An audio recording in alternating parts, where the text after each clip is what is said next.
tráfico, pero ya casi llego.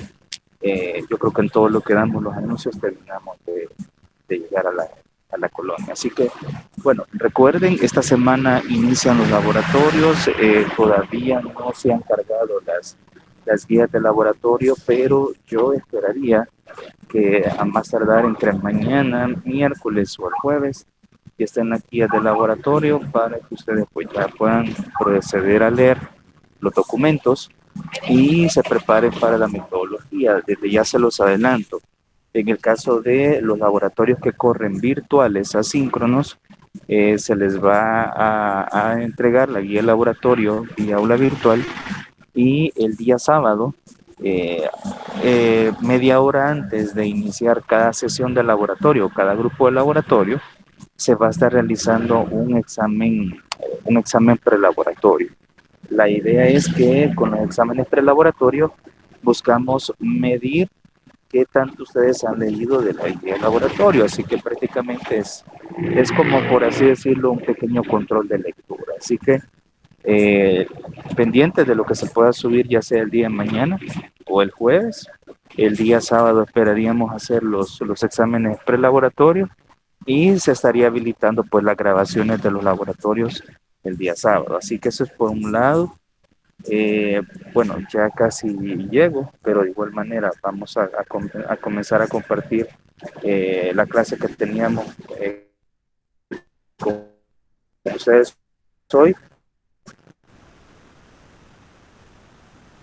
Solo tal vez si alguien puede probar y grabar la sesión, que me pueden confirmar. Si no, nos esperamos un momento porque ya casi llego. ¿Alguien pudo poner la sesión a grabar? Lo único que se le ve bastante cortada el audio. Ok, excelente. Bueno, eh, sí, lo que pasa es que voy con el plan de datos de mi teléfono, pero ni modo, así toca. ¿Qué vamos a hacer? Pero ya casi llegamos, no se preocupen.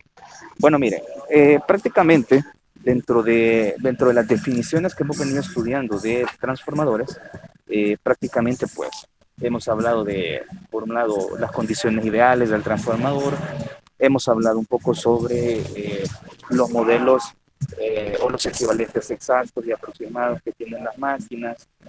Por ahí pues los hicimos leer un poco sobre cuáles son aquellos elementos que nos permiten a nosotros poder realizar pues alguna estimación en cuanto a los parámetros de un transformador. O sea, estamos hablando de la corriente de magnetización, la corriente de excitación, la corriente de pérdidas, eh, cómo afecta el calentamiento en los devanados tanto del devanado primario como el devanado secundario, eh, más otros detalles que hemos venido hablando. Entonces, eh, pero básicamente pues no todo en la vida son transformadores monofásicos tal cual como los hemos venido estudiando, sino que también hay otras variantes de transformadores que definitivamente pues también tienen una aplicación directa. De hecho, este no es un tema que sea nuevo para nosotros, por lo menos en el caso de instalaciones, industriales, pues ya habíamos hablado un poco sobre autotransformadores, así que básicamente pues no es un tema desconocido realmente. Entonces, tal cual como lo dice el texto que está ahí en pantalla, los autotransformadores tienen una aplicación bastante particular, ¿sí? Y cuando digo bastante particular es que normalmente la utilización tiene que ver con pequeñas variaciones de tensión que nosotros necesitamos tener disponible ante una determinada carga, ¿sí? ¿Cuántos de los que están acá en el auditorium lograron hacer o lograron hacer pruebas en el módulo de Latbol, de los que están ahí en la escuela? ¿Alguien alcanzó a usarlos previo a la pandemia que estamos atravesando? Hola, hola. Yo creo que Nadie por nadie. acá. Ok, excelente. Bueno, miren, Lastimosamente, pues esto nos agarró de fuera de base a todos, pero en el laboratorio nosotros tenemos un módulo de pruebas de máquinas eléctricas que es el que básicamente se utilizaba para poder realizar cada uno de los ensayos de máquinas eléctricas. Entonces, prácticamente el módulo del árbol lo que tiene es un autotransformador que es el que le daba la variación de tensión, obviamente en el rango que los distintos, en el rango en que las distintas pruebas de laboratorio se realizaban, así de simple. Entonces, prácticamente pues la fuente tenía un rango de tensiones que iba aproximadamente de 0 a 208 voltios aproximadamente. O sea, había un buen espectro de tensiones en las que nosotros podíamos pues hacer los ajustes pertinentes al autotrafo y poder hacer los distintos ensayos. Entonces, en sí, esa es la aplicación o el aplicativo que tiene pues un autotransformador, o sea, prácticamente hacer pequeñas variaciones de tensión no tan significativas sin el hecho de construir propiamente un transformador eh, con eh, con una definición de tensiones que, dicho sea de paso, pues no tiene ningún sentido desde el punto de vista constructivo para la máquina. Entonces, los autotransformadores, pues, como ustedes lo pueden ver ahí, en la diapositiva, vamos a ver, estamos hablando en la 5 de 6. En la diapositiva que dice, en la siguiente figura se muestra un autotransformador elevador. Entonces, vamos a explicar un poco la figura que está al lado izquierdo. No sé si todos notan que el devanado primario se le ha colocado, en ese caso, pues, la definición o el número de vueltas como NDP y entre paréntesis les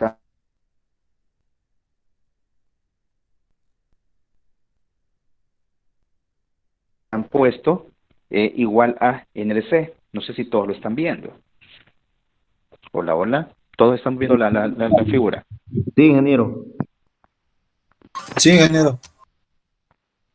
Ok, ok, magnífico. Entonces, ustedes notan que en sí empiezan a cambiar ciertas nomenclaturas que ya nosotros veníamos manejando. Entonces, la primera de ellas es que el número de vueltas también normalmente en autotransformadores se le suele llamar el número de vueltas del devanado común, ¿sí? Que es la NDC. Y en el caso del devanado que está al lado derecho de la figura que ustedes están viendo en pantalla, aparece siempre la NDC o la NDS, perdón, que sería el número de vueltas en el secundario, pero ahora a ese nosotros le vamos a llamar o le vamos a cambiar la etiqueta como el número de vueltas en el devanado serie, así de simple. Entonces, ¿qué es lo que vamos a entender con respecto a eso nosotros? Algo bien simple.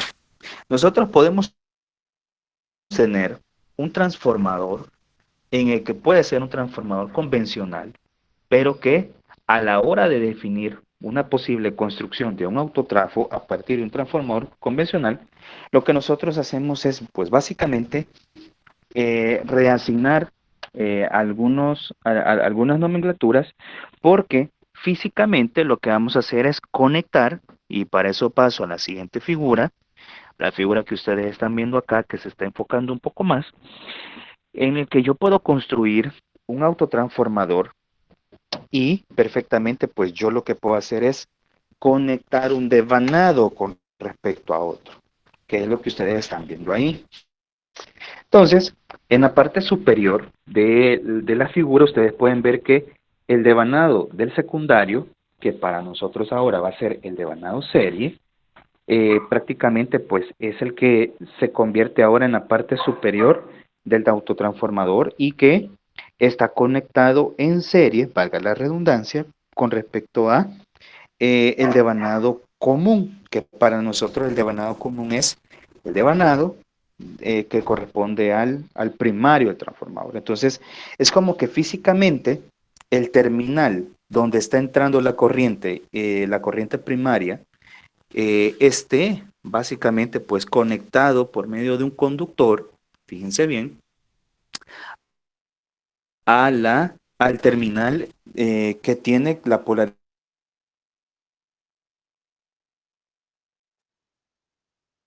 polaridad negativa del devanado secundario. Es como que agarremos un conductor y lo conectemos en un terminal a un potencial positivo y otro terminal a un potencial negativo. Y eso ustedes ya lo saben por medio de circuitos eléctricos, que en realidad lo que estamos haciendo es sumar las fuerzas magnetomotrices. Así de simple.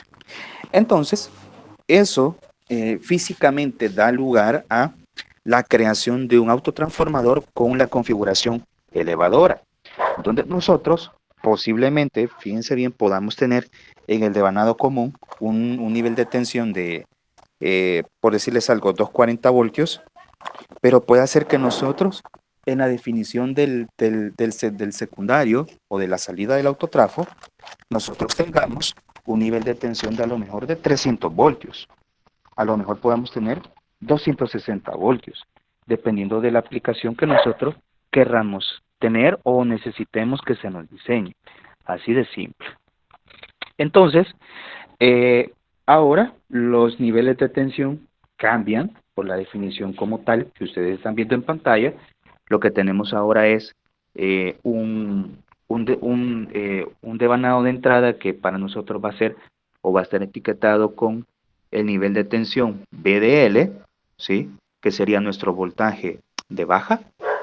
Y tenemos ahora pues el devanado de salida que sería VDH, que sería el nivel de tensión eh, en el lado alto, por así decirlo, y el VDH pues no es nada más que una sumatoria de tensiones de el voltaje del devanado común y el voltaje del devanado serie.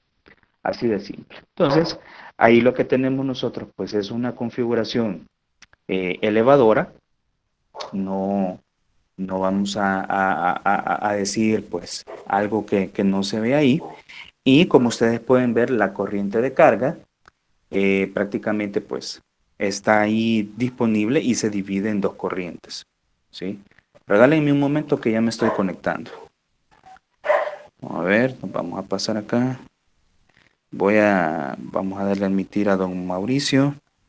Voy a dejar de compartir un momento porque ya me estoy pasando por acá.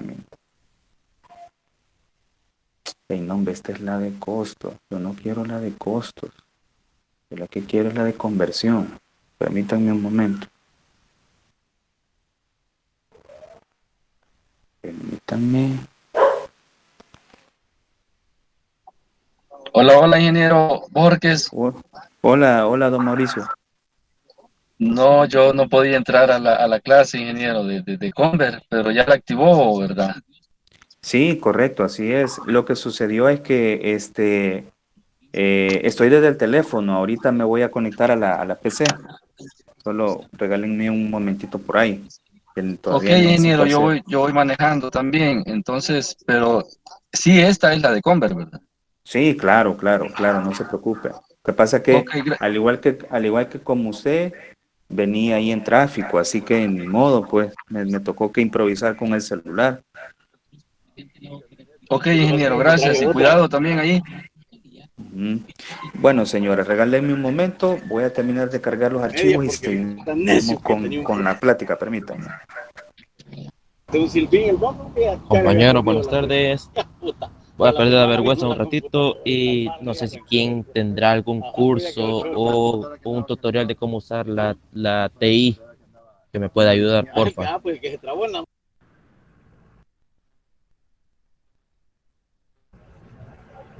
Fíjate que yo estaba buscando algunos videos en Facebook, en YouTube, perdón. Y Te algunos recomiendo que tutoriales. hagas videos en YouTube, viejo. Así se aprende. Más que todo con lo que vemos en YouTube puedes ver las cosas. Sí, pues no encontraba algún tutorial completo.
Ok, ahí estamos ya. Ok. Muy buena. Y me salgo. Bueno, señores, entonces, no sé si me escuchan bien. ¿Hay algún problema con el audio ahorita o ya estamos bien? Bien. Ok, perfecto. Bueno, nuevamente, gracias ahí por la espera. Se los agradezco un montón. Bueno, sigamos entonces con lo que estábamos discutiendo. Miren. Entonces, estábamos en esta figura y yo les explicaba que para construir este tipo de transformadores, básicamente lo que tenemos que hacer es tomar un conductor y unir este terminal que está obviamente a un potencial mayor con respecto a este. Es como que físicamente nosotros lo conectáramos acá, así de simple. Entonces, eso es lo que para nosotros da lugar básicamente a esta conexión elevadora que tenemos, ¿sí? Entonces, nuestro devanado primario se vuelve ahora nuestro devanado común, dado que obviamente este terminal negativo físicamente pasa a conectarse a este terminal negativo también, ¿sí? Que básicamente sería exactamente el mismo terminal y el terminal negativo del devanado secundario es exactamente este nodo que ustedes ven acá. Entonces, la corriente en el lado de entrada, por así decirlo, del autotransformador, llega a este nodo y básicamente lo que hace es dividirse, ¿sí? O sea, esta corriente IDL pues tiene dos componentes, la corriente serie y la corriente común, que básicamente serían las corrientes que atraviesan cada devanado. Y por ahí están diciendo algo. Sí, buenas tardes, don Mauricio. Ok, entonces, hey, por cierto, antes de que se me olvide,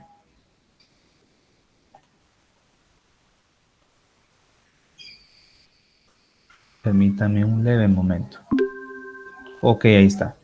Yo sé que ya le estaban grabando, pero igual, por cualquier cosilla. Entonces, prácticamente, pues tenemos este desglose de corrientes y prácticamente, pues la corriente serie se vuelve ahora la IDH y aquí tendríamos el nivel de tensión disponible exclusivamente, pues, a la salida del autotransformador. Entonces, puede ser que alguien esté pensando justamente lo que creo que van a percibir, y es que nosotros en la realidad podríamos hacer esa conexión de este terminal con respecto a este, y la respuesta es un sí. Físicamente sí se puede hacer ese tipo de conexiones en el transformador, pero aquí es donde vienen las consideraciones que siempre decimos. Por un lado, aunque nosotros podamos hacer esta conexión física por medio de un conductor número 8, número 6, AWG, lo que ustedes quieran, pero realmente cuando nosotros hacemos este tipo de conexiones en un transformador que no está diseñado para ser un autotransformador, en realidad lo que nosotros estamos haciendo es por así decirlo, someter los devanados a un estrés de aislamiento mucho mayor, como si estuvieran realizando una operación normal como la que está acá. ¿Por qué lo decimos eso? Bueno, porque este transformador convencional, sus bobinas ya vienen definidas para un cierto nivel de aislamiento. O sea que prácticamente si nosotros venimos y lo que queremos es hacer una configuración como autotransformador, Lo primero que tenemos que tener claro es que vamos a perder las condiciones de aislamiento que trae la máquina por defecto a la hora que fue manufacturada. Ese es el primer problema. El segundo problema es que claramente esa conexión no la podríamos hacer de forma interna como está acá, sino que la haríamos de forma externa. Eso sería todo. Entonces, pero la mayor afectación que va a tener nuestro transformador es que vamos a comprometer el nivel de aislamiento. En cambio, cuando un autotransformador viene construido de fábrica con este tipo de arreglos, ya como tal, el fabricante ya maneja otros niveles de aislamiento propios para la máquina que sí permiten que los devanados puedan soportar el estrés térmico y pues prácticamente pues que el aislamiento no falle. ¿Dónde podemos encontrar aplicaciones bastante tangibles de los autotransformadores?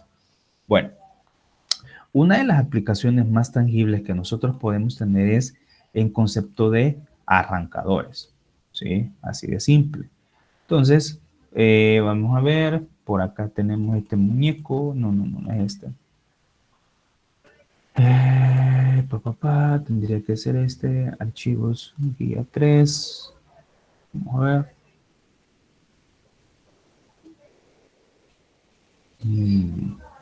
Creo que este es. Sí, este es. Entonces, ustedes pueden ver, este es un documento de web, creo que para los que llevaron instalaciones industriales, no el año pasado, que sería la promoción 2021, sino que para la promoción 2020, nosotros dimos un laboratorio en el que eran básicamente arrancadores electromecánicos, o sea, estamos hablando de arrancadores por autotrafo y arrancadores estrella delta. Entonces, dentro de los documentos que compartimos en ese desarrollo del laboratorio fue exclusivamente esta aplicación para el uso de autotransformadores, que serían pues básicamente arrancadores a tensión reducida. Entonces, acá tenemos un esquema 220, vamos a utilizarlo para explicar un poco algunos elementos. Solo permítanme que queremos rotar la vista. Vamos a ver, rotar. Voy a recargar. Aquí está. Entonces, no sé si todos están viendo esta hoja, o este esquema de control de motores para un motor trifásico. No sé si todos lo están viendo.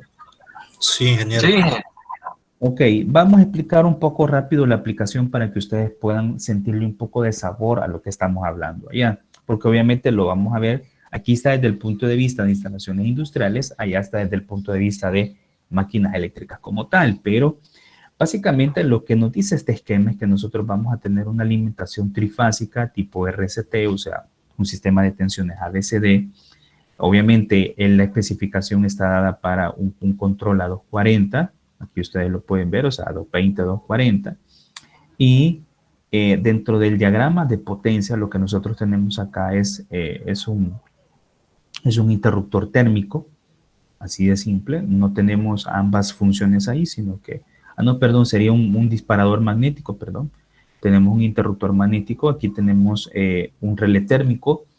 Acá tenemos un contactor de línea CW1, tenemos otro contactor de línea CW2 que está alimentando el autotrafo, este es el autotrafo como tal, y acá tenemos un CW3 que tiene conectado el autotrafo en modo estrella. Entonces, aquí tenemos pues un voltímetro y aquí tenemos pues el interruptor térmico para poder proteger todo el circuito de control. Entonces, si ustedes notan, las derivaciones a las cuales se está trabajando el autotrafo es al 100% y al centro de la bobina 65%. O sea que, ¿qué quiere decir? Si ustedes toman, fíjense bien, si ustedes toman una calculadora y ustedes encuentran el 65% de 220, ¿a cuánto va a arrancar nuestro motor? Va a arrancar a 143 voltios. Entonces, pregunto yo, ¿este autotransformador es reductor o elevador? Reductor. Es reductor, claramente. Entonces, alguien puede decir, ingeniero, pero mire, y entonces, ¿qué chiste tiene reducir la tensión? Bueno, imagínense que ustedes trabajan con 143 voltios, por obvias razones, la corriente que va a percibir el motor ya no va a ser la corriente a plena carga, va a ser mucho menor porque el motor también no está arrancando a su plena tensión, así de simple. Entonces, ustedes pueden ver que inclusive en el circuito de fuerza, pues prácticamente aquí este contactor hace un bypass de la fase B, que va a ir directamente al motor, pero las que arrancan a tensión reducida, pues es la fase A y la fase C. Así de simple. Entonces, esto permite que el motor pues pueda arrancar a tensión reducida sin ningún problema y con eso pues nosotros reducimos el nivel de tensión, el nivel de corriente a la hora de poder arrancar la máquina. Ingeniero, yo tenía esa duda, perdón. Dime. Al final veo que es, bueno, cuando estábamos en instalaciones industriales era fase A y fase C con el autotransformador, pero la fase B, esa va, digamos, directa. Sí, va directa. En este caso va directa, pero realmente los fasores de tensión, tanto de la fase A como de la fase C, son los que se ven reducidos. Es que mira, en un motor, lo que, lo que andamos buscando en sí no es el hecho de que los tres fasores en alguna ocasión pues estén reducidos totalmente los tres al mismo tiempo. En lo que cuenta en un motor es reducir nada más la tensión, pero siempre deben de existir los tres fasores de tensión y por ende los tres fasores de corriente. ¿Por qué? Porque si uno de los fasores no está presente, obviamente hay una de las fases donde no hay campo magnético.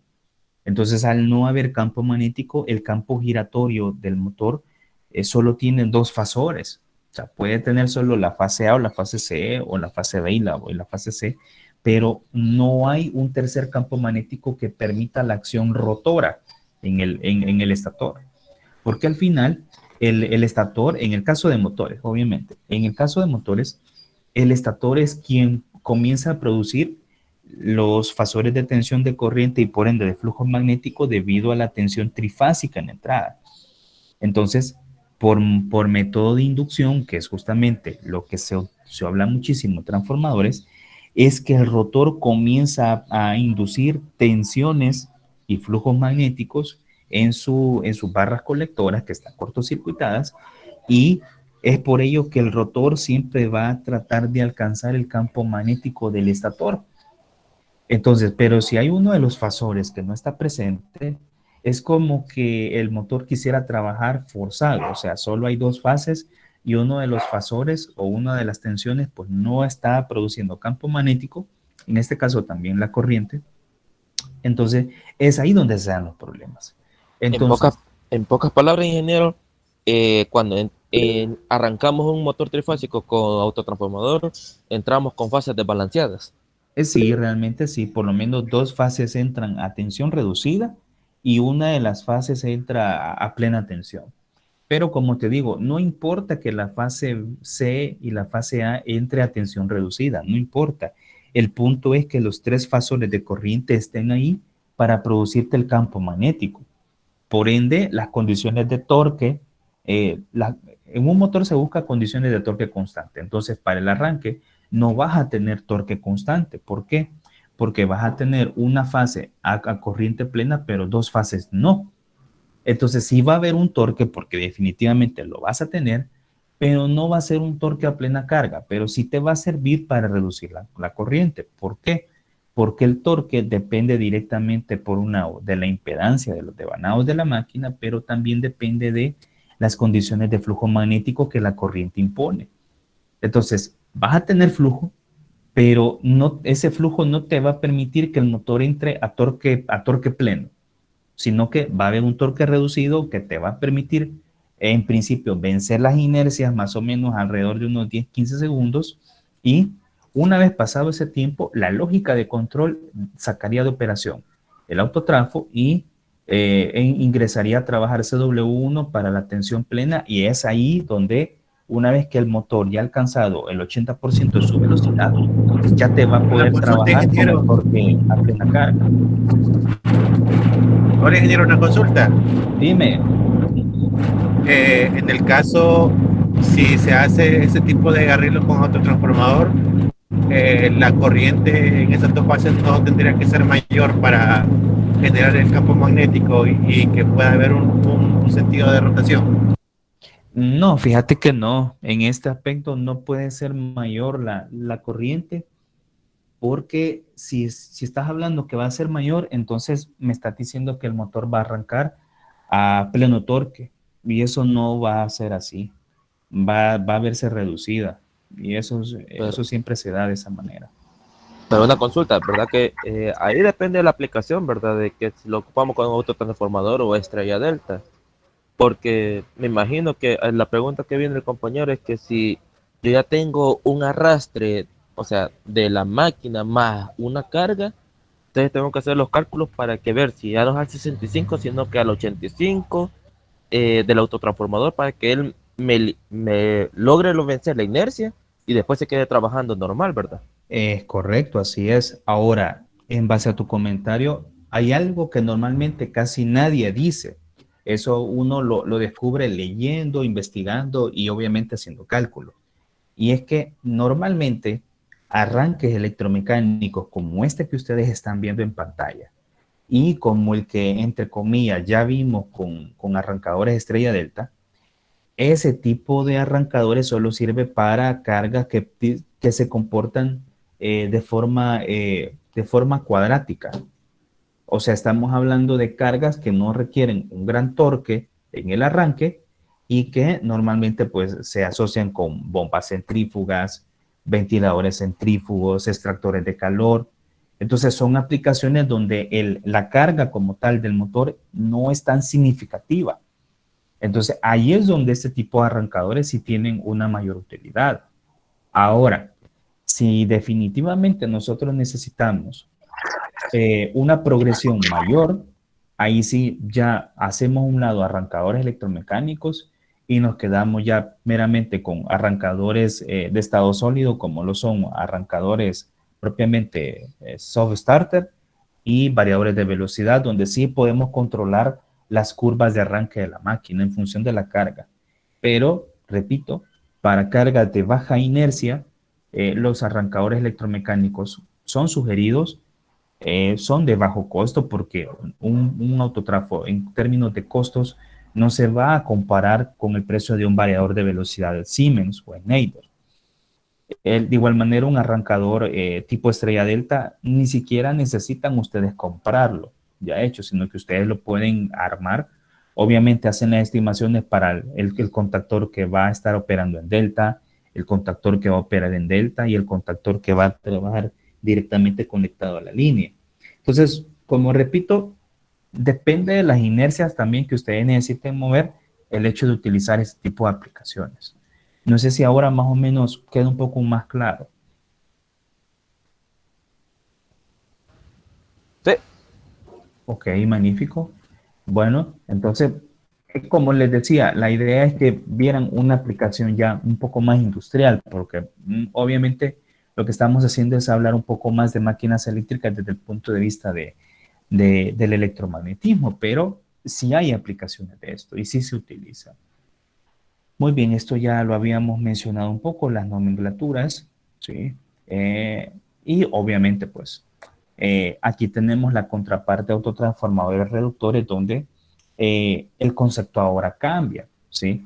Sino que tenemos un voltaje alto, obviamente, ¿sí? Que puede ser, por decirles algo, 240, y puede ser que nosotros necesitamos reducirlo a 180 o a 200 voltios. Entonces, vamos a tener la IDH que se va a convertir en la corriente serie y nuevamente pues vamos a tener ambos devanados, uno en serie con respecto a otro. La corriente en modo común va a llegar a este mismo nodo y obviamente pues la IDL pues no va a ser nada más que la suma de la corriente serie más la corriente común de este transformador, y esa sería pues la prestación de potencia que se le daría pues al devanado secundario, que podría ser, como les digo, puede ser que en la entrada tengamos 240, A la salida puede ser que tengamos 200 voltios, 180, dependiendo de cómo sea el diseño como tal. Ahora repito, si nosotros ya queremos un autotransformador para uso de instrumento en un laboratorio, pues definitivamente, pues esta configuración pierde sentido porque aquí estamos desde el punto de vista de que no podemos modificar la relación de transformación entre uno y otro devanado. O sea, en pocas palabras, no podemos modificar la tensión de salida en función de la entrada, sino que esta configuración es prácticamente pues estática, pero en instrumentos de laboratorio, como le repito, como fuentes de alimentación, sí podemos hacer algunas modificaciones en cuanto a las relaciones de transformación de los toroides y obviamente pues obtener diferentes niveles de tensión acá. Muy simple, muy simple. Hey, por ahí se me quedaron. Will, tenías la mano levantada. ¿Alguna pregunta?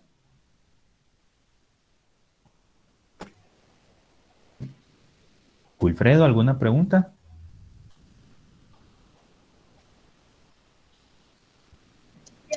Ingeniero, Dime.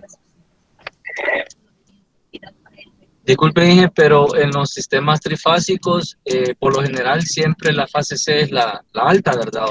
O depende de la conexión que tenga, si es estrella delta o viceversa. Ok.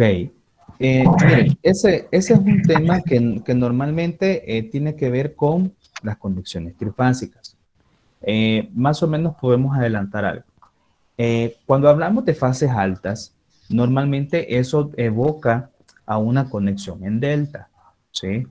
¿En qué sentido? Bueno, vamos a mostrar algo por acá.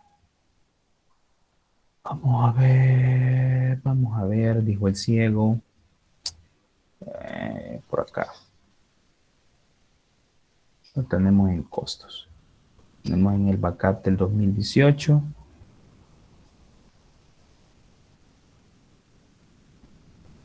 Acá está. Solo para aclarar un poquito eso, porque veo que hay un poquito de confusión en eso. Vamos a ver. Seguimos viendo esto. Ajá. Aquí va la cosa ya.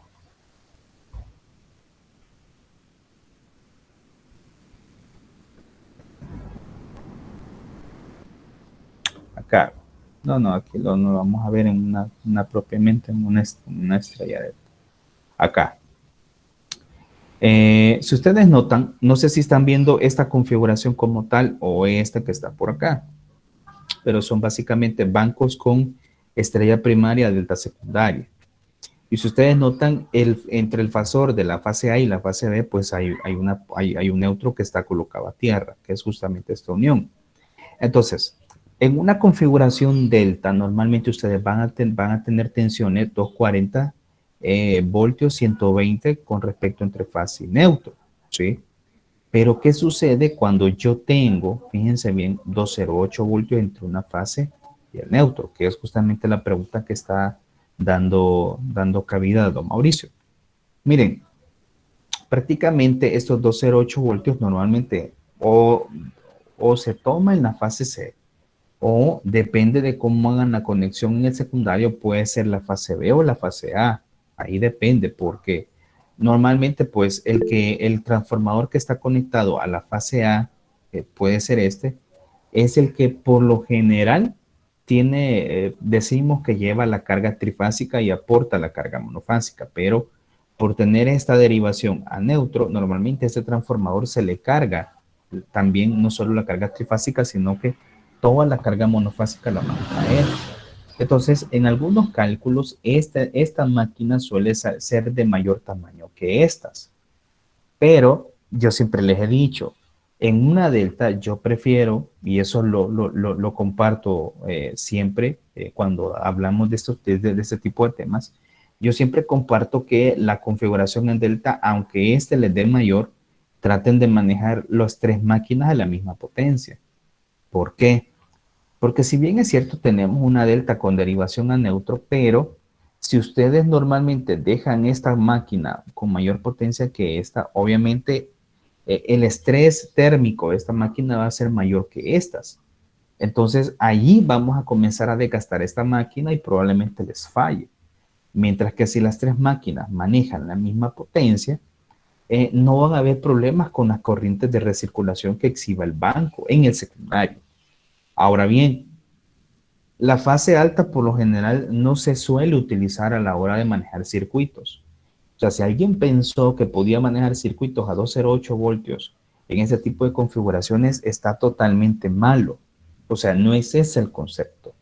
Esto, repito, surge esta tensión, pero porque se extrae una derivación al neutro. Pero en realidad la fase alta no puede llevar potencia, no debe llevar potencia. Pero lo que sí se hace normalmente en instalaciones eléctricas es identificar cuál es la fase alta para evitar conectar circuitos monofásicos a 120 voltios en la fase alta. O sea, no se suele utilizar a la hora de alimentar cargas, pero sí se etiqueta en los tableros de distribución, ya sea el tablero general o subtableros, y normalmente el código eléctrico nos pide que la fase alta quede en el centro del tablero. O sea, imagínense que ustedes tienen un tablero trifásico con las 3 barras. Entonces, en la barra central debe de quedar la fase alta y debe de quedar etiquetada. Pero eso no nos permite a nosotros que lo utilicemos. Ustedes quieren tener circuitos a 240, perfecto. Usted puede utilizar la fase C con la fase B o la fase C con la fase A. Pero que ustedes van a alimentar, por decirles algo, pónganle un sistema de luminarias a la intemperie, que normalmente son luminarias a 208 voltios 120, en algunos casos. No porque aquí tengan 208 van a poder utilizarlo, no se puede. Allí lo más recomendable es si la luminaria trabaja a 208 voltios o a 257, que también en algunos casos admite esos niveles de tensión, ustedes tienen que tener o un transformador seco dedicado para parte de esa instalación, o la subestación de ustedes debe de ser estrella secundaria. Esas son las recomendaciones, pero no piensen erróneamente que esto lo pueden utilizar. No lo deben de utilizar, porque esto sale de hacer el aterrizaje de una de las máquinas para obtener o poder utilizar tensiones monofásicas 120 voltios. No sé si más o menos queda un poco más claro ahora. Sí, ingeniero. Gracias. Ok. Dime, Abner.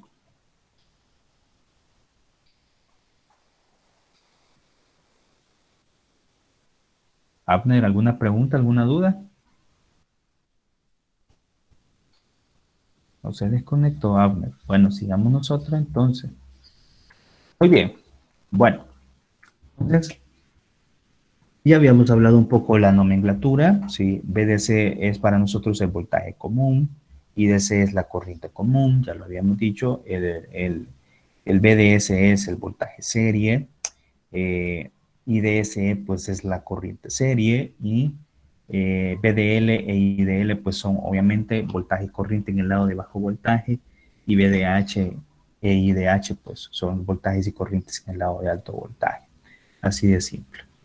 Entonces, comencemos a hablar un poco sobre algunas relaciones que nos van a permitir a nosotros poder hacer un análisis en cuanto a las prestaciones que tenga un autotransformador. ¿Sí? Por cierto, vamos a resolver el ejemplo una vez terminemos de ver esto un poquito. Hey, por ahí soltaron otra pregunta. Vamos a ver. Dime, Abner. Abner, te estamos esperando tu pregunta.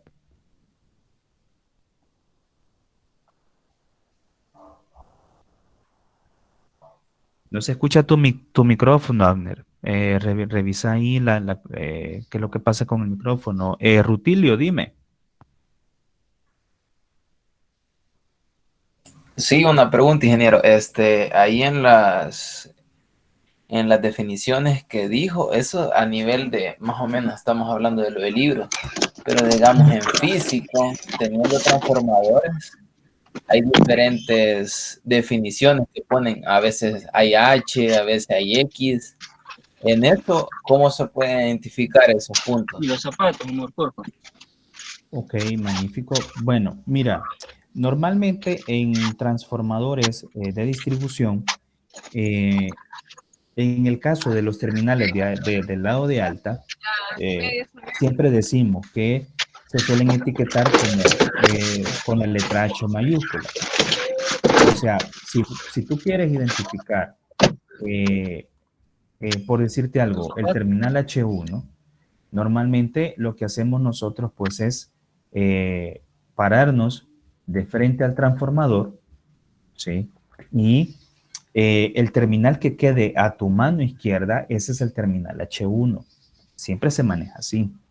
Por ende, el terminal que te queda a tu lado derecho, pues es el terminal H2. Y en el caso de secundario, pues dependiendo de la polaridad, si es polaridad aditiva o sustractiva, pues siempre viéndolo de frente, si es polaridad aditiva, tu terminal X1 siempre está a tu lado derecho, a tu lado izquierdo, perdón, y tu terminal X2 o X3, perdón, queda a tu lado derecho.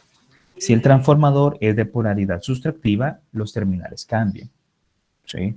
Entonces tu terminal X1 queda al lado derecho y tu terminal X3 queda al lado izquierdo. Pero en el caso de autotransformadores, normalmente el fabricante no te lo va a etiquetar así, sino que normalmente solo te lo etiqueta a nivel de números, ¿sí? Entonces, cuando tú descargas una hoja de datos, normalmente lo que ves solo son números. Entonces, tenés que referirte al esquema como tal, ¿sí? Por eso es que si tú te fijas en el caso de la hoja de datos de WEC, debería ser esta. En el caso de datos de la hoja de datos de web, en realidad lo que te da son etiquetas de números, ¿sí? Entonces, prácticamente aquí solo te dice que estos terminales son al 100%, terminales al 65% y terminales al 0%. Entonces, ellos te van a dar la etiqueta, en todo caso, de cómo ellos lo han numerado. No hay, por lo menos yo no he encontrado una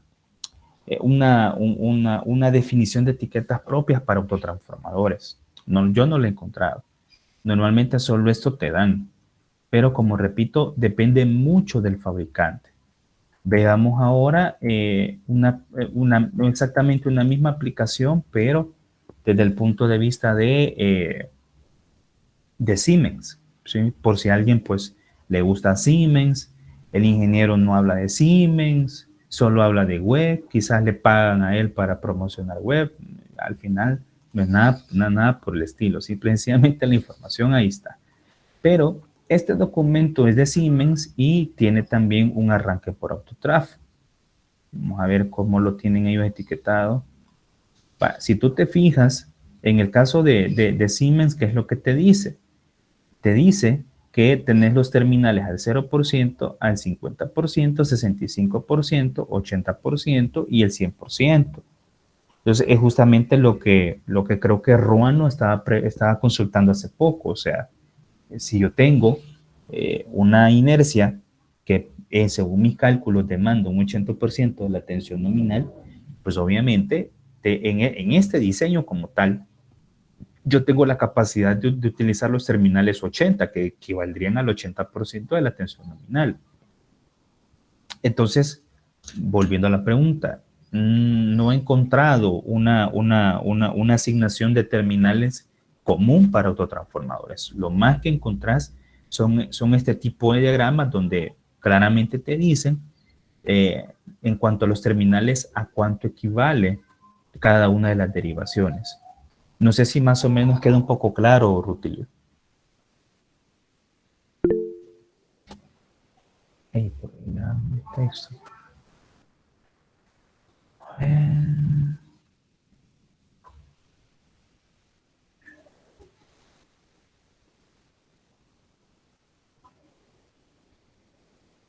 Okay. A ver, excelente, bueno. Bueno, sigamos entonces. Ok. Bueno, comenzamos a encontrar relaciones bastante puntuales ya para nuestro autotráfico.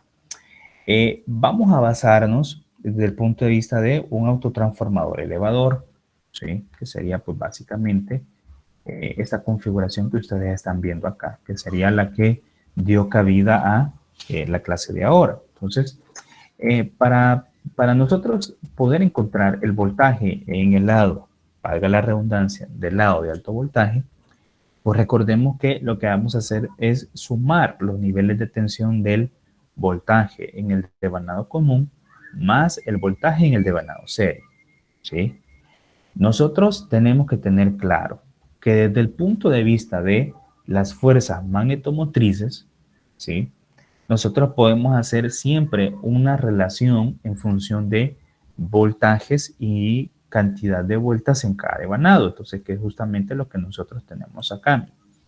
Entonces, el voltaje en el devanado común entre el voltaje en el devanado serie es exactamente igual a el número de vueltas en el devanado común dividido entre el número de vueltas en el devanado serie.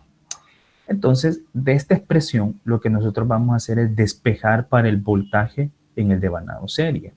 Y tenemos que el voltaje en el lado H del autotransformador es igual al voltaje del devanado común más el número de vueltas o el cociente entre el número de vueltas del devanado serie dividido entre el devanado común, ¿sí? o el número de vueltas en el devanado común multiplicado por el voltaje en el devanado común. Entonces, ya tengo, por así decirlo, pues expresado desde el punto de vista de tensiones en el devanado común con respecto a el voltaje en el devanado de alta. Vamos a ver a la página. Entonces, prácticamente ahora lo que yo voy a hacer es sustituir lo que yo ya sé. Y es que el voltaje en modo común, ¿sí? Va a ser el voltaje en el lado, obviamente, BDL, o sea que sería prácticamente en el devanado de bajo voltaje. Entonces, hago esta igualación y yo tengo esta expresión, que BDH es igual a BDL más N de el número de vueltas en el devanado serie entre el número de vueltas en el devanado común multiplicado por BDL. Obviamente, aquí puedo sacar un factor común, que es este que ustedes ven acá, y lo que tengo es una suma de fracciones, donde la fracción obviamente es 1 más N de SE entre N de C. Trabajo las fracciones y llego a esta conclusión, ¿bien? Que el BDH va a ser igual al número de vueltas en el devanado serie más el número de vueltas en el devanado común entre el número de vueltas en el devanado común multiplicado por BDL. Despejo y lo que yo tengo ahora es la relación de transformación para la aplicación de un autotransformador elevador, donde mi voltaje primario pues obviamente se vuelve BDL, mi voltaje secundario se vuelve BDH, porque es el voltaje que va a estar a la salida, y eso equivale a un cociente de los números de vueltas tanto en el devanado común como en el devanado serie. Así de simple. Entonces, esta relación de transformación es exclusivamente teniendo en cuenta, obviamente, los niveles de tensión. Pero también yo lo puedo encontrar desde el punto de vista de las corrientes de entrada a cada uno de los devanados y por ende de las corrientes de salida. Entonces, la corriente IDL, que sería la corriente en el devanado de bajo voltaje, que sería la entrada, por el SK, nosotros sabemos que va a ser una suma de la corriente en el devanado común más la corriente en el devanado serie. Nuevamente, recordando que la fuerza magnetomotriz que entra en el devanado es la misma que sale por una sencilla razón. Pregunto yo, en este esquema como tal, ¿estoy tomando en cuenta las pérdidas en el núcleo y las pérdidas, las pérdidas por calentamiento I cuadrado R en los devanados? ¿Las estoy tomando en cuenta? Pues se vería que no las está tomando en cuenta. Correcto, así es. Excelente respuesta. Aparentemente no las estamos tomando en cuenta. Y es que miren, realmente el análisis que estamos haciendo, realmente pues no estamos tomando en cuenta las pérdidas. Somos bien honestos en decirlo, ¿sí? Ahora bien, si ustedes quisieran tomar las pérdidas y de hecho no es que les quiera meter miedo, pero sí me gustaría que se fueran a dar una leída, no se metan a hacer ejercicios porque se van al igual que yo, se van a ver con un gran trabajo matemático y van a sentir, puchica, si el ingeniero nos tira esto, nos va a matar. Pero dentro de los libros que les pusimos, que buena parte son estos que están acá, quiero que vean cómo trabajan los autotransformadores otros autores para que se den cuenta que realmente el análisis que podemos hacer nosotros puede ser brutal hasta cierto punto, tomando en cuenta las pérdidas, obviamente. ¿Sí? Vamos a ver. Aquí estamos hablando de transformadores. Vamos así. Pero en ese caso, ingeniero, o sea, cuando yo trabajo con otro transformador, ya sea para hacerlo elevador de voltaje o reductor de voltaje, yo lo puedo configurar también para que me dé una salida específica de un X amperaje. Sí, claro, definitivamente, claro. O sea, miren, lo que sucede es que también a la hora que modificamos la tensión de salida, pues sí, definitivamente va a haber una modificación en la corriente, pero si es en el caso como el que ya vimos para arrancadores de motores, la corriente no, o sea, la corriente que va a entregar el autotrafo va a ser la misma en el periodo en que el autotrafo trabaje, ¿sí? Pero obviamente, no sé, en el caso de arrancadores para motores, no se concibe el autotransformador para que él esté trabajando constantemente con el motor. O sea, simplemente solo es para el momento del arranque. Pero sí va a haber una modificación sustancial en la corriente de arranque del motor. Eso es más que obvio. Pero, repito, en esa aplicación muy particular sí pasa. Muy bien. Miren esta clase de monstruo. Ya van a ver. Vamos a ver. Ok, están viendo en pantalla lo que necesito que vean. Sí, Daniel. Ok, magnífico. ¿Qué es lo que pueden ver de esta configuración? Esta configuración es la que estamos deduciendo. ¿Qué pueden ver desde el punto de vista de la configuración elevadora? Lo primero que ven es obviamente la impedancia en derivación que ya vimos la semana pasada. Ya vimos cómo calcularla en cuanto a pruebas y cómo obviamente referirla al lado primario, tomando en cuenta que las pruebas son en el secundario, obviamente. Pero miren, más interesante cómo se define el devanado común y el devanado serie. O sea, no solo estamos tomando, en este caso el autor toma inclusive hasta las fuerzas electromotrices de cada devanado, sino que también están tomando las impedancias serie de cada devanado. Entonces, por ende, el trabajo ya se vuelve un poco más pesado desde el punto de vista matemático. ¿Por qué? Porque no es lo mismo, y repito, no es lo mismo trabajar con esta definición de modelo a trabajar con esta otra definición de modelos. Entonces, es muy, muy distinto. Entonces, ¿cuál sería mi recomendación? Mi recomendación es que ustedes vayan a leer el ejemplo 411 y puedan ver, este es del libro de máquinas eléctricas y transformadores de Guru. Vayan a leerlo, hagan cálculos solo para ir siguiendo lo que aquí está en la resolución, pero vean todo el trabajo que sí hay que hacer para un modelo elevadora, ¿sí? Donde definitivamente, pues, sí se vuelve mucho más complejo la memoria de cálculos porque hay que tomar en cuenta, por un lado, fíjense bien, la corriente que entra a este nodo no es la corriente plena que entrega la fuente de alimentación BDIA, sino que esta corriente llega a este nodo y se divide en la corriente que entra al autotrafo como tal y la corriente de excitación que viene hacia la rama paralela. O sea, ya desde ahí me obliga a mí, fíjense bien, a calcular la corriente de pérdidas en el núcleo y me obliga a calcular la corriente de magnetización en el núcleo para encontrar esta corriente. Como por obvias razones esta ya la tengo, por LSK encuentro esta. Y ya con esta corriente puedo encontrar esta otra y esta otra, dependiendo del tipo de carga que tenga. Entonces ya se vuelve mucho más laborioso el hecho de resolver un autotrafo bajo estas condiciones.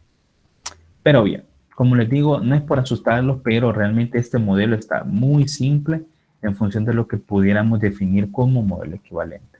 Pero volviendo a nuestro caso de estudio.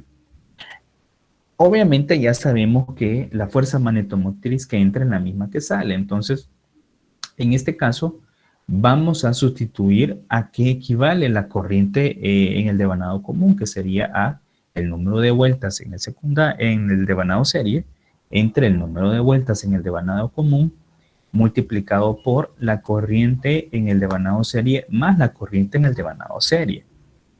Pero nosotros sabemos que la corriente del devanado serie es exactamente igual a la corriente del devanado de alto voltaje de la máquina. Entonces, aquí nosotros hacemos ya la sustitución, sacamos un factor común que sería la IDH, que es lo que ustedes ven acá, y obviamente trabajamos la expresión, que sería pues esta fracción más el 1 que nos queda por acá, y llegamos a esta expresión. La corriente en el devanado de bajo voltaje es igual a el número de vueltas en el devanado serie más el número de vueltas en el devanado común entre el número de vueltas en el devanado común multiplicado por la IDH.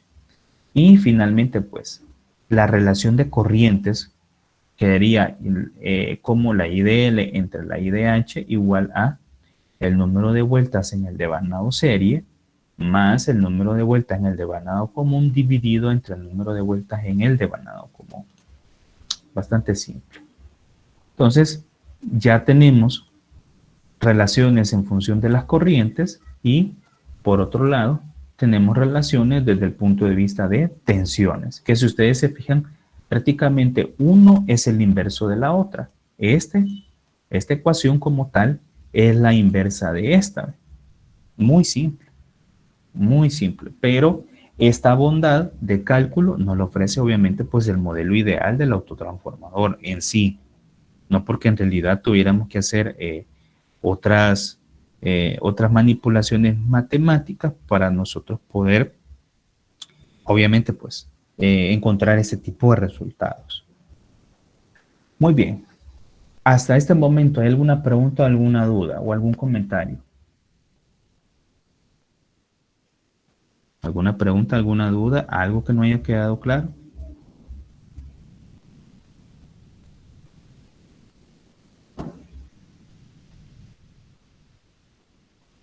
Bueno, entonces si está todo claro, continuemos. Miren, vamos a hacer una cosa. Por el tiempo que veo, que ya son las 6:10, vamos a terminar la parte teórica de esto hoy. Creería que nos va a sobrar aproximadamente ¿qué? Unos 5 minutos y el próximo jueves, que obviamente sería la clase número 7, ahí es donde vamos a desarrollar el ejemplo para el cálculo de regulación de voltaje y vamos a resolver un ejemplo para autotransformadores para definitivamente pues cerrar ya los temas de la unidad 1 ya con ejemplos. No sé si están de acuerdo. De acuerdo, ingeniero. De acuerdo. De acuerdo. Ok, magnífico. Muy bien, mire. ¿Cómo calculamos ahora la potencia para el transformador? Miren, siempre vamos a tener una especificación de potencia aparente, ¿sí? Obviamente eso va a estar en función del tipo de carga que estemos manejando, ¿sí? Entonces, solo para meterle sabor un poco, ¿sí? Solo para decir que, por así decirlo, vamos a hacer un par de números, ¿sí? Vamos a ver. Vamos a meternos un poco a marcha. Vamos a ver. Vamos a ocultar esto para que no nos estorbe. Y vamos a entrar al editor.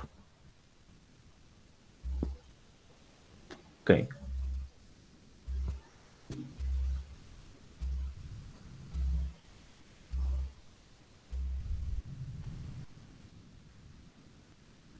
Ok, por ahí va. Ok, esto nosotros lo dejamos pendiente de la, vamos a ver, de la semana pasada. No fue ni de la semana pasada, sino que creo que fue de la semana pasada. Muy bien, miren, vamos a ver, hagamos números, fíjense bien.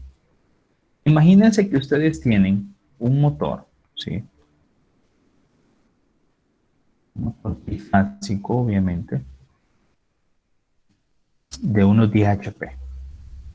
Pregunto, ¿esos 10 HP a qué son iguales? Cuéntenme, en kilowatts, ¿a cuánto equivale ese motor de 10 HP?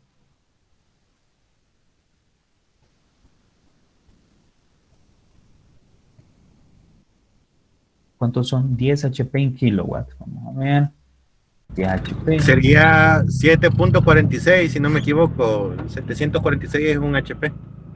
Ok, 7.46 kilowatts. ¿Alguien que pueda confirmar ese dato, por favor? Sí, 7.460 en total. Ok, excelente, magnífico. Sí. Ok, excelente. Entonces, fíjense bien. Entonces, nuestro motor es de 7.46 kilowatts. Ahora, pregunto yo, ¿a cuánto es un factor de potencia típico al que una máquina de estas puede trabajar? 0.8. Ok, trabajemos con, ok, trabajemos, 1.85. ok, trabajemos con un factor de potencia de 0.85. Pregunto, ¿con esos datos puedo obtener la potencia, la potencia aparente del motor, sí o no?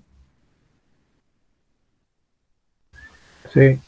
Sí, definitivamente sí. O sea, prácticamente para nosotros la potencia aparente de este motor sería aproximadamente 7.46 dividido entre 0.85. ¿Cuánto nos da este dato?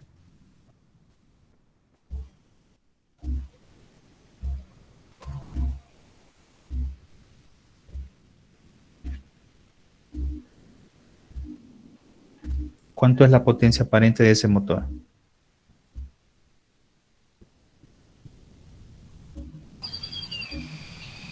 8.77. 8.77 kVA. Excelente. Y si vengo yo y eso lo multiplico por 1.25, ¿cuánto me da una hipotética potencia aparente para el autotrafo? ¿Cuánto me da? 10.9. 10.9 kVA. O sea, ¿qué quiere decir? Que yo lo que necesito, digamos, si a mí me pidieran la especificación para una máquina, bueno, yo necesitaría un autotrafo que sea capaz de poderme entregar 10.9 kVA, ¿sí? Claro, ahorita estos son números en el aire, pero ¿a qué es lo que quiero llegar con este cálculo? De una manera bastante simple. Que para nosotros, desde el punto de vista de instalaciones industriales, este cálculo puede ser un cálculo más que suficiente para poder especificar un autotrafo, ¿sí? Porque no estamos partiendo de datos que no los estemos inventando. Muy probablemente estos datos puedan ser que los estemos leyendo de la hoja característica del motor. Pero desde el punto de vista del electromagnetismo aplicado, que son máquinas de conversión de energía eléctrica, la potencia aparente del autotrafo se define quizás un poco más engorrosa.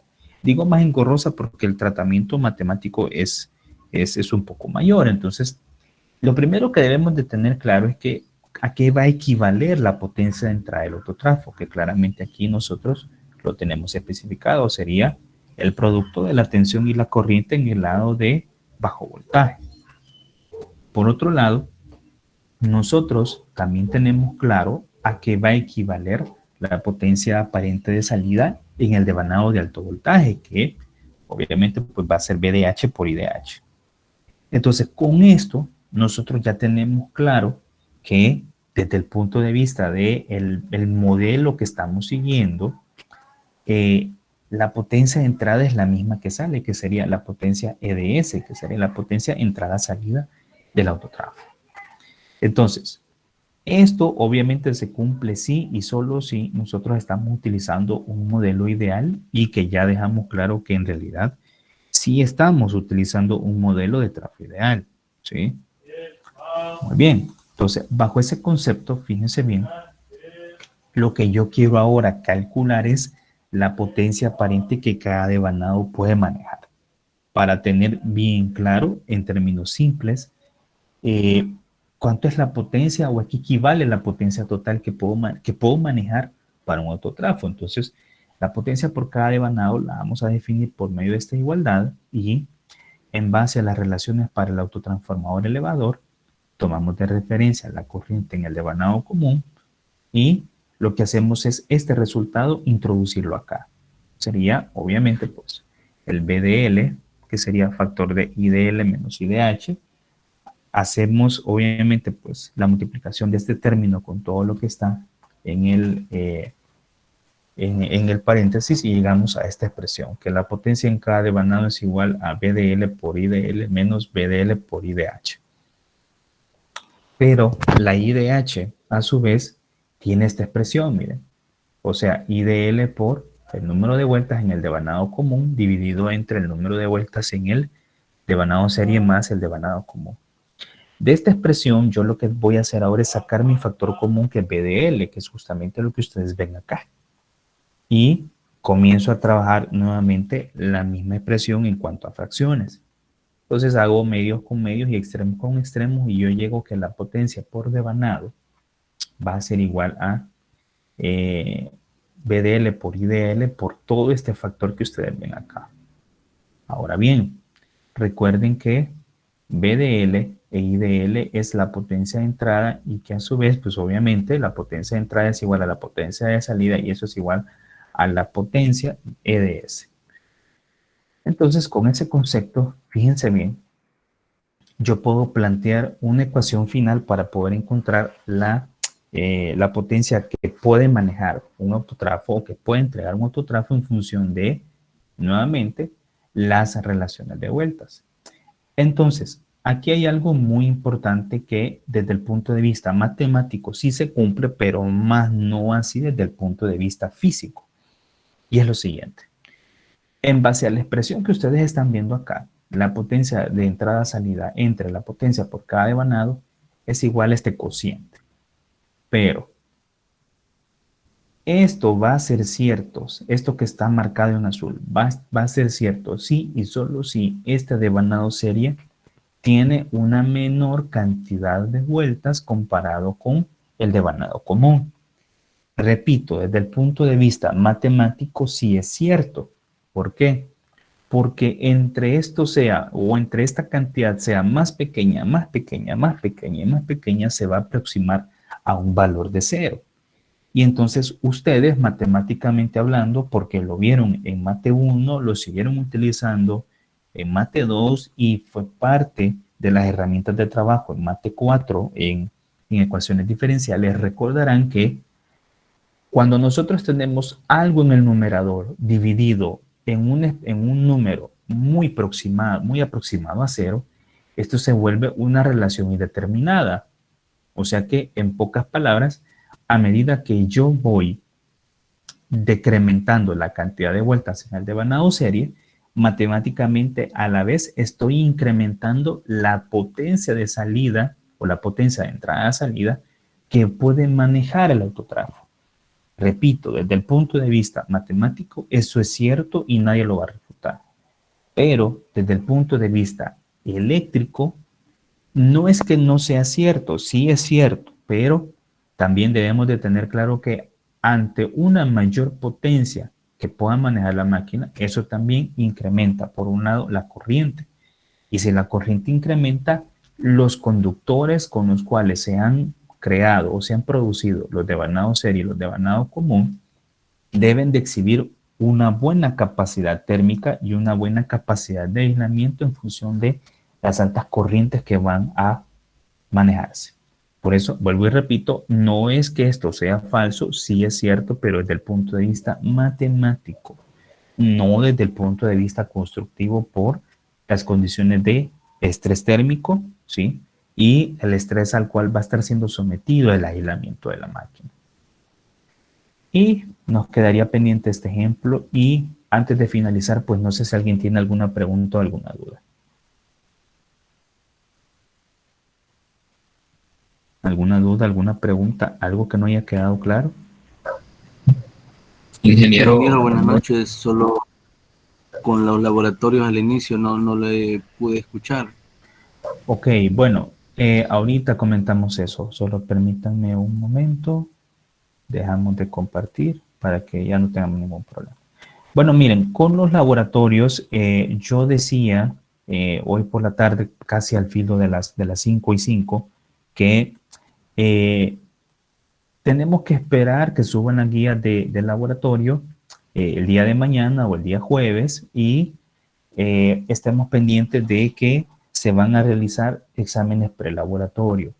En realidad van a ser controles de lectura de las guías del laboratorio, así que les pido por favor que estén pendientes a la información que se va a divulgar a partir del día de mañana, porque entiendo que los exámenes prelaboratorios se van a realizar los días sábados en los horarios en que están declaradas las secciones de laboratorio. No nos vamos a conectar a ninguna sesión de laboratorio el sábado. Todos los laboratorios, a excepción de instalaciones residenciales, que sí va a ser presencial, pero el resto de laboratorios corren de manera virtual asíncronos. ¿Qué quiere decir eso? Que el día sábado se va a liberar la grabación del video de la práctica de laboratorio. Ustedes lo van a poder ver a la hora que mejor les parezca o en el espacio donde ustedes tengan destinado para esa actividad, pero el desarrollo de los exámenes prelaboratorios sí van a realizarse 30 minutos al inicio de cada grupo de laboratorio. Les voy a dar un ejemplo. Imagínense que ustedes están en la sección 01 de los laboratorios de control automático, que es obviamente ustedes y yo sabemos que corre a las 8 de la mañana y termina a las 10. Entonces, el prelaboratorio se va a desarrollar de 8 de la mañana a 8:30 de la mañana. Luego viene el grupo de laboratorio 02, que su laboratorio corre de 10 a 12. Entonces, ese grupo va a tener espacio para hacer su examen prelaboratorio de 10 de la mañana a 10:30 de la mañana. Y así sucesivamente. Si ustedes por alguna razón no pueden realizar su examen prelaboratorio a la hora que les toca, porque tienen que trabajar, porque tuvieron una mala conectividad, por la razón que sea, tienen que gestionarlo el día lunes con el director de escuela, que en este caso sería el ingeniero Ponce, y él les va a indicar cuándo se va a realizar la reposición del examen prelaboratorio y cuáles van a ser las condiciones para recuperar esa nota. No sé si ahora sí queda un poco más claro. Sí, ingeniero. Gracias. Ok, excelente. Bueno, estimados, ya son las 6:22, así que nuevamente agradecerles por la comprensión. En este caso, pues ni modo, nos jugó mal el tráfico. Espero que mañana en costos no tengamos ese problema y por ende, pues en instalación, en electrónica de potencia, también espero que no tengamos ese problema. Así que les deseo una feliz tarde, que descansen y buen provecho para todos aquellos que van a cenar y nos escuchamos el día de mañana para los que todavía tienen clase conmigo. Pásenla bien, que descansen. Buenas noches. Gracias, ingeniero. Gracias, igual. Buenas noches. Okay.